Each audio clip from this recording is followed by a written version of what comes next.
Writ भर्ती तिथि का इंतजार कर रहे प्रदेश के 11 लाख से अधिक बेरोजगारों को बड़ी सौगात मिली है। कांग्रेस सरकार की 2 साल की वर्षगांठ पर मुख्यमंत्री अशोक गहलोत ने शुक्रवार को रिट भर्ती परीक्षा 2020 की घोषणा कर दी है। प्रदेश भर में रिट भर्ती परीक्षा 25 अप्रैल 2021 को होगी। बोर्ड की ओर से जल्द विज्ञप्ति जारी होगी। रिट के जरिए प्रदेश में 31,000 तृतीय श्रेणी शिक्षकों की प्रथम व द्वितीय लेवल में भर्ती होनी है। बता दें कि लंबे समय से इस भर्ती की विज्ञप्ति और परीक्षा तिथि जारी करने की मांग हो रही थी। शिक्षा विभाग की ओर से पहले रिट भर्ती की विज्ञप्ति जारी की जाएगी। रिट भर्ती होने के बाद पदों का वर्गीकरण जारी किया जाएगा। फिलहाल प्रथम व द्वितीय लेवल के हिसाब से पदों के वर्गीकरण का काम पूरा कर लिया है। इधर बेरोजगारों की ओर से पद बढ़ाने की मांग लगातार की जा रही है। सरकार ने रिट के अंक व वेटेज के आधार पर भर्ती कराने की घोषणा की है, लेकिन भर्ती के पैटर्न का अंतिम फैसला भी सरकार की ओर से जल्द लिया जाएगा। पिछली सरकार के समय लागू वेटेज को सरकार ने बदलने की तैयारी भी कर ली है। इसके पीछे बड़ी वजह प्रदेश के युवाओं को भर्तियों में प्राथमिकता देना है। पीटीआईज की भर्ती की है कि खिलाड़ी खेले, तो जो अनेकों फैसले ऐसे बाल सभा हमारे द्वारा की गई, सरकारी स्कूलों में एनुअल फंक्शन हमने कराया, पता नहीं कितने नवाचार किए हैं देश में। आज हमारा राजस्थान का नाम है क्वालिटी एजुकेशन में, हम लोग देश में 2 नंबर पे पहुंच चुके हैं। ये हमारी उपलब्धि है। बेरोजगारों का आक्रोश, किसानों की बदहाली, अर्थव्यवस्था की तंग हालत, ये सब चीज़ें मिली थी। लेकिन शुरुआत के 12 महीने में इतनी शानदार तरीके से सरकार ने काम किया, सब वर्गों को संतुष्ट करने का काम किया।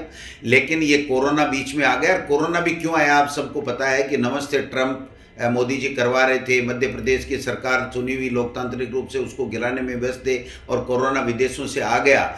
और प्रधानमंत्री जी ने इस कोरोना काल में सब स्टेट्स को अपने अपने हाल के ऊपर छोड़ दिया।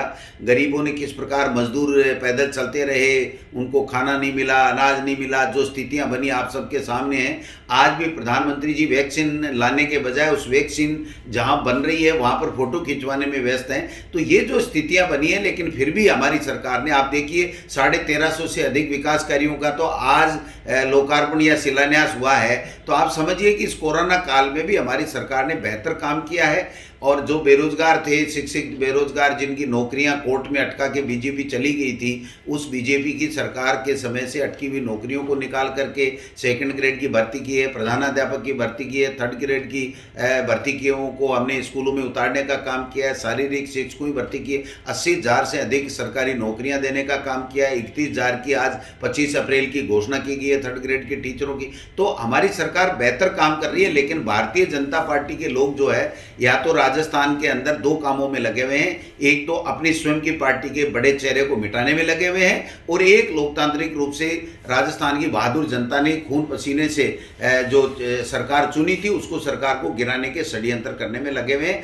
विपक्ष की भूमिका नहीं निभा रहे हैं। उनको चाहिए कि सरकार अगर कोई कमी कामी रख रही है तो उसको बताएं, उन योजनाओं में कोई कमियां हैं तो उसको इंगित करें, किसी के साथ कोई अन्याय हो रहा तो उसको बताएं। वो काम नहीं कर रहे हैं कि ये सरकार 2 महीने रहेगी, 6 महीने रहेगी, 4 महीने रहेगी, कि वो उनको अब कब से सपने आने लगे, मुंगेरी लाल के हसीन सपने हैं उनके। ये न तो सरकार जाने वाली है और आगे भी कांग्रेस की सरकार आएगी। साल था वो हमारा भारतीय जनता पार्टी ने जो बिना वित्तीय प्रबंधन किए ही सैंक्शनें निकाल दी और निकाल दी, जो अराजकता का माहौल छोड़ के गए थे, जो आक्रोश का माहौल छोड़ के गए थे, जो भर्तियों को कोर्ट में अटका के गए थे, उसको ठीक करने में लगा। और दूसरा साल आता उससे पहले ही कोविड आ गया, और कोविड में हमारे को अपने हाल पे छोड़ दिया। हमारे स्टेट का जीएसटी का पैसा वो लोग बाग नहीं दे रहे हैं, और जो 2 करोड़ लोगों को प्रतिवर्ष नौकरी देने की, सरकारी नौकरी देने की बात करने वाली केंद्र की सरकार ने वापस से हमको असहयोग किया है। सहयोग करने का कोई काम नहीं। अगर वो हमारा रुका हुआ जीएसटी का पैसा हमारे हक का स्टेट का भी दे दे तो हम और ज्यादा भर्तियां निकाल करके बेरोजगारों को रोजगार देने का काम कर सकते हैं। तो केंद्र की सरकार को तो क्या नंबर दें? अगर कोई जुमले फेंकने हो, झूठे वादे करने हो तो 100 में से 100 हैं।